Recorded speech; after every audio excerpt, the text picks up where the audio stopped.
can't. Ooh. I didn't know. We can't stop it. I know, we can't stop it. Should I stop it? No, we're in. You know what, I can pause. Ooh. We're back. Hey, everybody, welcome to another corner conversation. We are behind the message. We're talking about, I'm trying to give all of the Isaiah. titles that we've had I know. over the decades, but yeah, we're talking about Isaiah. This is week number 9. We're focusing on Isaiah 58 and 61 as we're getting to the end. I know. Do you feel good about that, or do you feel like? Do I feel good about it? Well, like, I mean, we went through it all, and like, do you feel like we've hit all the things that people wanted to hit in Isaiah? Is Are there we are missing things? people clamoring for different Isaiah things for Well, us I'm to? talking you specifically. Oh, You specifically. I was out on the I am street the other not day asking and, and all of the world. at holiday, somebody goes, "You know what I've been thinking about Isaiah?" Man on I the walk street around interviews with about it. Isaiah. Yeah. We have a little person in here. You can't see her on camera. Two. But 2 little people, but you can hear the cute and then giggle. you're pretty tall. It's a different thing. Oh, See, people, No, some it people really think, does. Just goes for some it. people think Penelope likes my jokes. Penelope does like your joke. He's funny. So Isaiah, it's funny as I think about this is how I've been thinking about Isaiah this week, is that I think there are a bunch of verses in Isaiah that people would get tattooed on themselves. Yeah. But There's a lot that nobody wants to read to. and there's a lot of complexity that's harder to Yeah. I mean, just put your finger down on an Isaiah group of 10 verses. Like, I guess, you could tattoo it in Hebrew and it would be really cool. But, Yeah, in Hebrew. But no one would know Yeah. what was being said. Including- So it's perfect. Yeah. Well, with all the repetition, you can get a tattoo over and Yeah. Oh, there you go. Yeah. Shirt sleeve tattoo. Isaiah. This is from Isaiah. Yeah. Oh, my word. So That sounds the painful. thing that you just have to remember in this is that this is a prophetic book being written as a warning, as an encouragement, as a challenge, a call for change. It's got some time complexity as well as we go from chapters 1 through 39 and then 40 and beyond. There's this it is definitely written over time.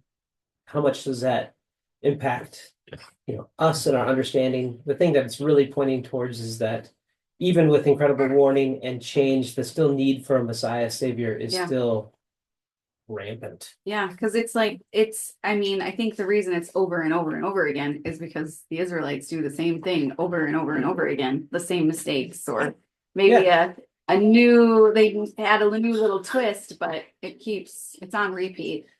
I think here's a fun thing is that sometimes the change can be the responsibility or feel like it's the responsibility of the warner, that's a pretty gross concept to think about. But if I told you, what you were doing wrong, then maybe you would change.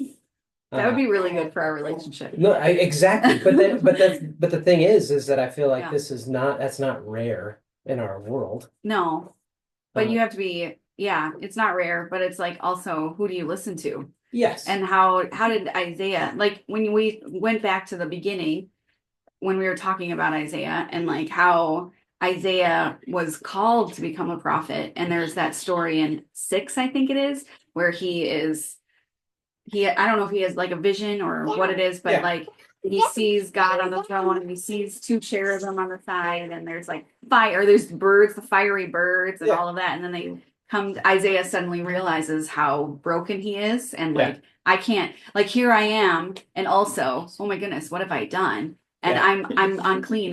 I can't do this. And then the hot coal come and the fiery birds come and clean his lips and make him pure, which is I love fiery bird come. Fiery bird and nice lip. hot coal lip.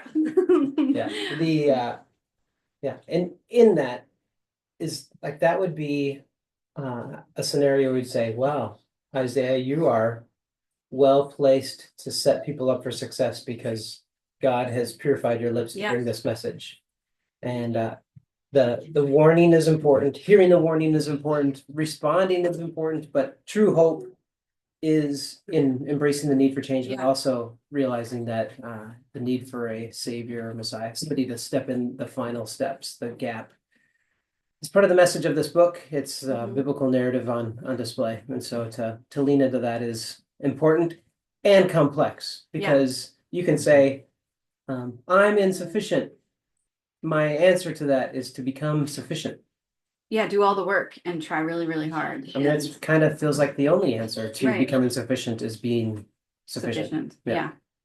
I think too, like I liked also, I mean, just kind of sneaking back again, like just thinking about choosing who you listen to and Isaiah being the prophet that they listened to. Like we also compared it to Adam and Eve, and when they were insufficient and they made mistakes, Yeah. they hid. Or so like there's so many choices. Like you can run and hide, be like, I'm insufficient. There's a thing.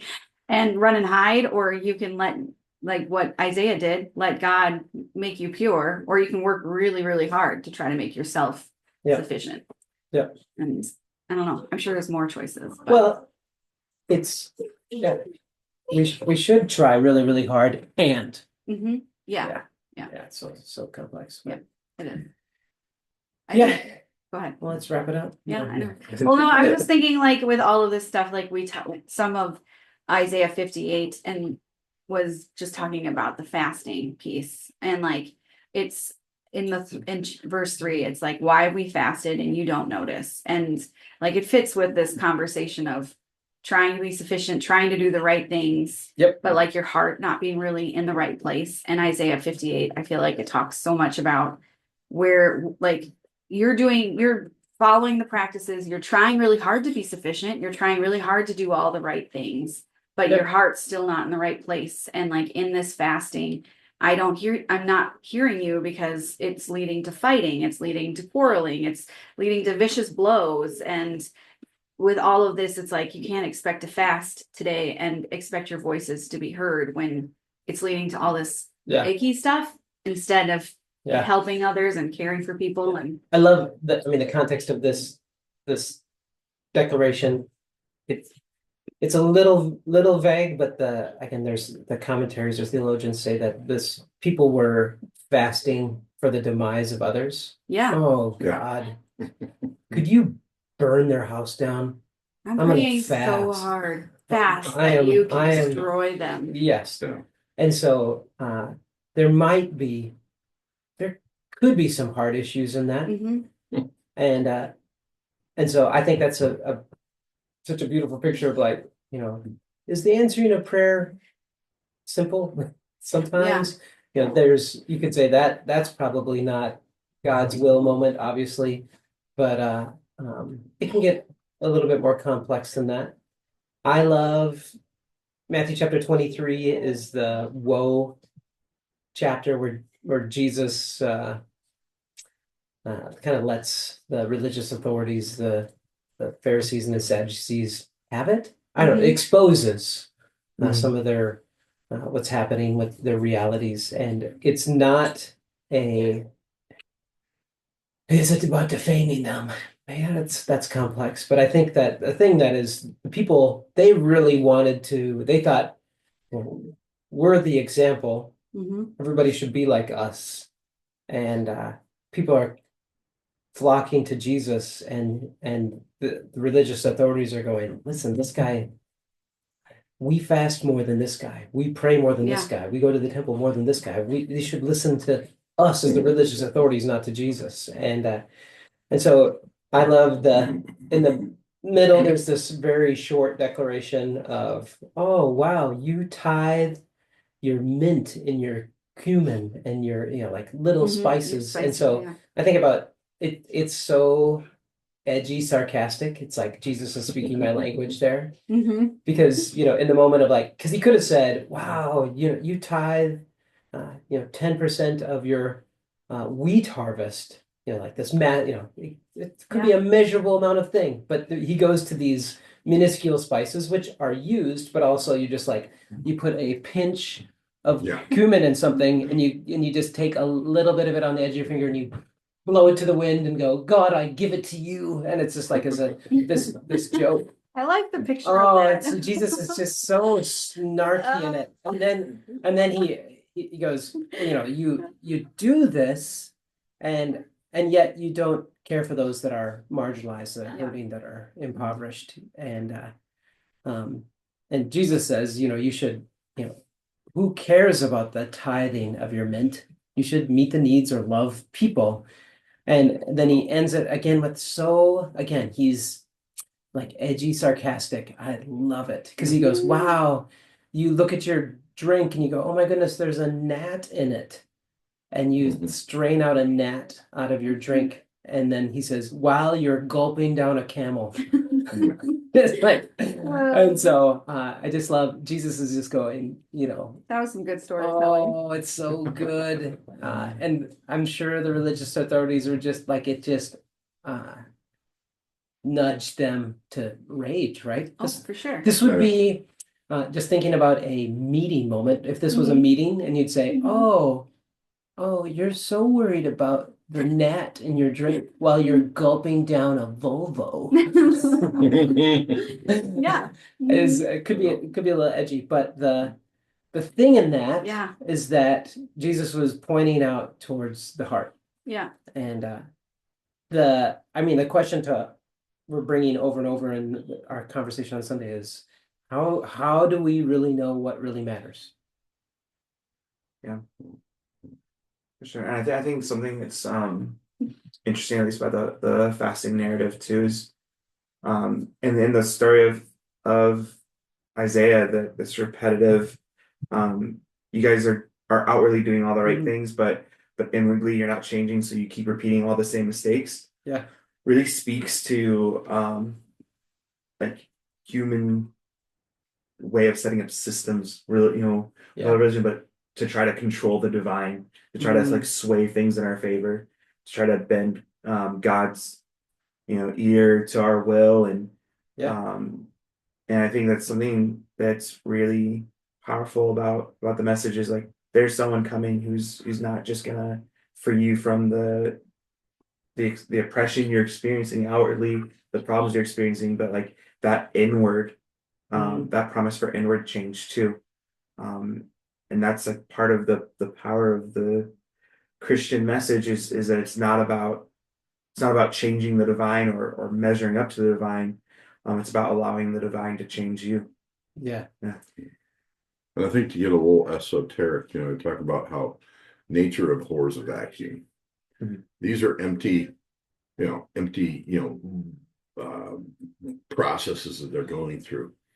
And that emptiness is gonna get filled with something. Yeah. And if if you're doing something genuinely and it's filled with, God's intentions and his purpose, then it's full. Nothing can get in. But when it's empty, other things can, Yeah. agendas and our own thoughts and our own, desires and stuff will fill that. Yep. You know. Yeah. The danger of in that infilling of even taking things that are great and corrupting them. And so, like again, if your heart isn't right, so what really matters? It's so simple to say, well, it's your heart, it's your intention. Mhm. And so, well, how do I put my heart and my intention to action? And you know, religion always hasn't always been a buzzword in culture. No. Probably hasn't. It's probably, and I don't know if it's necessarily, it's probably not more than ever. I mean, there has been, I think when Martin Luther was nailing his thesis to the door, I would say that religion was probably had some bad taste in some people's mouths. Mhm. But, I wrote down like 10 things that are kind of like religious practices, and you could do 100 of them. But the cost of not loving God or loving others, praying regularly, reading scripture, repenting, sharing the gospel, being evangelistic, baptism, serving others, being a part of a church community, forgiving others. The cost of not doing those things is real. Mhm. But also, I think, it's also super easy. I can take all of those things and make them bad. Yeah, Yeah. absolutely you can. And wow, that was Well, very not specific. yeah, Yeah, you don't need to absolutely, point. you can. Well, I think like something that, I mean, in speaking to this is something that I think can easily happen, especially if we're trying really hard to do the right things, is just self-righteousness. And I think that can like live in us and Mm, we can just walk. Like I just feel like that's like the sneaky yeah. sin that can like really fill our hearts when we're trying to do the right things. Yep. And I like when I'm reading this list, I'm like, they're all so beautiful, but like it can, like even the most beautiful things can get messy Yep. when we are Yeah. involved. How could loving people be twisted? And then you go, well, you could be an enabler, or Yeah. you could love selfishly, or you could part of love is hating others, and like so. I mean, there's Mhm. the potential. It just, yeah, Yep. everything can break. Yeah. And so we bridge forward in this section. We like fast forward to chapter 61 that starts with like the biggest Yeah. phrase. The Spirit of the Sovereign Lord is on me because, he has anointed me to do what? And this is the like what really matters. And then Isaiah goes into this litany of helping, serving, I empowering. love it. Yeah. And so the Spirit of the Lord is on me to build the kingdom of my church, or the Spirit of the Lord is upon me to make sure that I don't struggle or suffer. The Spirit of the Lord is, like we have, what really matters is what is God actually empowering you to do, not what do you do to finagle or strong arm God into making us able to do or be, as such a complicated question. But Well, and I think this speaks to is like the list above is something that those are all things that are easy to do when it's convenient for you. yeah, See, it's convenient to love God, it's sometimes convenient to love others, especially because we tend to build our social circles in a way that makes the people around us more palatable. yeah, You can read and obey the Bible, especially when you're reading sections that are about like self-help and yeah, to be baptized, you can be part of a church community. Being part of a church community is a great thing. I'm not decrying that at all, but Yep. there's a thing where it's like a lot of these things can be convenient and you can be doing those right. But like what Isaiah 61 really calls out, these are things that are rarely, if ever, convenient. So man, that's such a great way to put I it. know, as you said that, I was like, well, none of Yeah. that. Yeah, because I feel inconvenient all the time, and I'm just like, yeah. But like in that, it's just that whole I think at like on Sunday we had our business meeting, and like one of the things we talked about was like wanting to see God in the wild, Yeah. Jesus in the wild, and like Mhm. seeing that in our own lives, like not this like Jesus that's easy or Mhm. in a box and like very specific in the wild. And when I read that, I'm like, that's this, Yeah. like Yep. when he calls us to bind up the brokenhearted, and like just reading a little bit, I'm just like, well, Yeah, like it's this in you. is It's great. well, of course it I know is, it's but great. but just like that whole thing to see that scripture alive and like Yeah. living in Jesus, but also living in who he's creating us to be Yeah. in our relationship with Jesus, like that feels like Jesus in the wild, to bind up the Yeah. brokenhearted and to point freedom for the oppressed and potential on the prisoner. And I mean, Yep. these are like the rewritings to comfort the mourning. And like all of that is, that is like, when I read that, I'm like, this is like who I feel God's calling us to be. Yeah. Yeah, one of the things that the And really it's appreciated about the Christian Missionary Alliance when I was with them is they always talked about missions is not about sending and supporting, it's about being and doing. Yeah. And we see every person as part of that. Mhm. It's not, we're going to leave that to the professionals Yeah. and we send and support, and it's Yeah. like, no, that they're the ones over, wherever they're ministering, but that doesn't relieve you of your responsibility in your, like we talk about in your local. Yeah. You know. Yeah. Yeah, again, if you read 61, read this first section of it, and you go, all right, so where does fasting for the smiting of my enemy fit in? Yeah. Or fasting for making life simple or easy or alleviating challenge or oppression. You know, I think in our next months, we're going to be walking into the Beatitudes and what, right? Or I did hope we, so. I think we just decided that. I think we just Oh, decided. right there, it's I mean, official. I've mentally Yeah, decided. no, we've decided that. But again, what truly is blessed is is such an upside down kingdom type of a Mhm. perspective, but also to what really matters, culture, world, being a human being says, Mhm. well, what really matters is making it. I gotta make it, Yeah. and I gotta be okay, and it's gotta be, boy, it better be as easy as possible. And Jesus goes, hey, Pharisees, Sadducees, religious authorities, is that whoa, you're he ends this chapter of going again, he says in this kind of, it's a repeated tone, is like you're setting everybody up to asking everybody to do things that you don't even do yourselves. Yeah. It's impossible.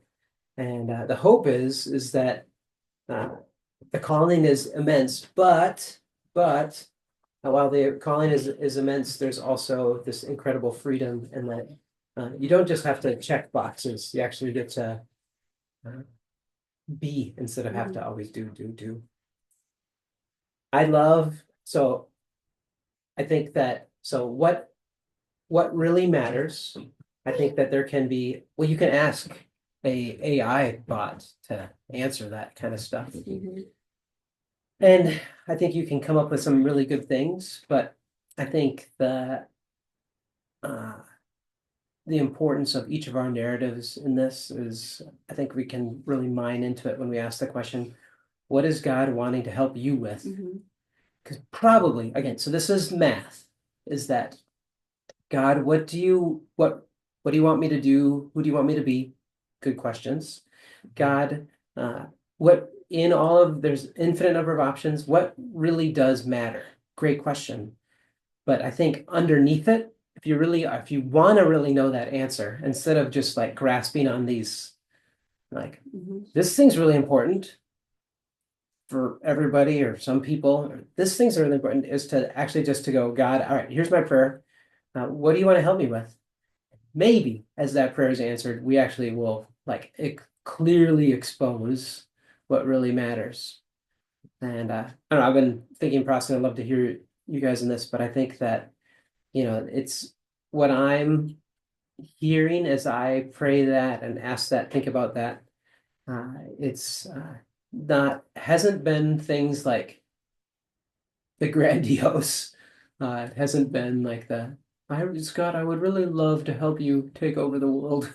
It hasn't been that at all, but rather it's like, I've heard God say, but I'd really love to help you uh, embrace every moment. I'd love to help you increase your graciousness to people around you, like really fun fun things to Really be fun. I would really like to help you grow in trusting. Again, this is God in the first person, but I'd like to help you grow in trusting me, Mhm. to not feel like you have to do it all. And so if I do the math surrounding that, I go, oh, those things must actually matter. Yeah. So if you thought about that, You want us to be do you want to vulnerable now? expose? Yeah, Oh man. ready. No, I'm just kidding. I was thinking about it when you said it, and I think like something that has been on my mind a lot, and I feel like it's definitely God kind of reminding me, just like the gentle, loving moments. Like, Mm. I mean, it sounds so silly, but like when I'm driving and getting mad in the car, the kids see that, and like I feel like it feeds something. Like Yeah. just getting mad at another driver, even though they're not going to see it, it feeds something in my heart that Yeah. is like, okay, that's not really the heart. That's not the mindset you want to take on for the rest of your day. And like, how are you going to love people well when you're feeling all those things all the time, you know? And so I feel like that's something I've been, yeah, that he wants to help me with. Submitting to that external locus of control is hard because, you're inviting God to, to steer you in a direction. You're like, hands have to come off the wheel. Yeah. You're like, Yeah. no, what the, no. And it's easy to say. It's much more difficult to practice. Yeah. And to just say, okay, you point me in the direction, and then I'm gonna hit the gas. Yeah. Yeah. Yeah. Yeah. How about you, Ty? You don't have to tell us everything. Wow. Yeah, like I have a lot of dirt to give right now. What about you, Ty? You don't have to tell everything. It's not even a comment now. As your lawyer, I'm reminding you of your Fifth Amendment right. Well, You don't have to talk about that one thing. on point. Then I was Oh. like, then I wanted to like give him permission to share something shallow if he wanted. Yes. No, I mean, my friend and I both are in this interesting season, this really busy season of learning how to be better parents and stay involved and invested in community. And we're also like, I think something that right around our birthdays is, we're all getting old and stuff, but we were talking, and we're kind of in this season, this stage where we've done a lot of waiting, and we feel like the next season we're going into is more about taking action and making stuff happen. It seems really vague, and this isn't like super like, wow, you need to become a better person, and like I still do, but that's where we're at right now, is in the midst of our busyness, like learning how still to be people who are active and leap at opportunities and make things happen. And we're very good supporters. We're just naturally, like, that's who we are in community, and as personality types. You say you want to do something, we'll make it happen. We'll have a list of how to get there. We'll show up and paint. We'll do all those things. This next season, whatever God's doing and forming us is all about taking action. So that's kind of where we are right now. Yeah, That's good.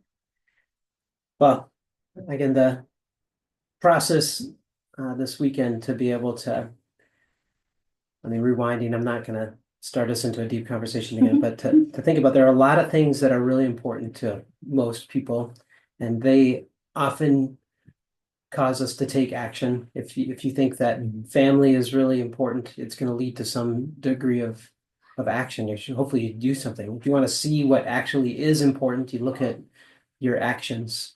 And part of the challenge in this request, God, what do you want to help me with, is to hopefully have a moment where our actions can be held more open-handed, as opposed to just saying, you know what, the thing that really matters the most is personal hygiene.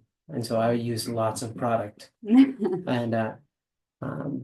And so to have a change isn't necessarily to let things that you held as being really important just disappear, but also to see God, what is beyond me, and what are you going to help me with, and then to be so gross, but to submit to the degree of saying, you know what, I actually do need your help. So Yeah. It's fun. I like it. Thanks for joining. Greg and Rich will come back sometime. Ty, it's so great to have you. Love Here, being here. and I hope that you got a good soundtrack of Penelope playing in the hall. That's so great. So have a great week.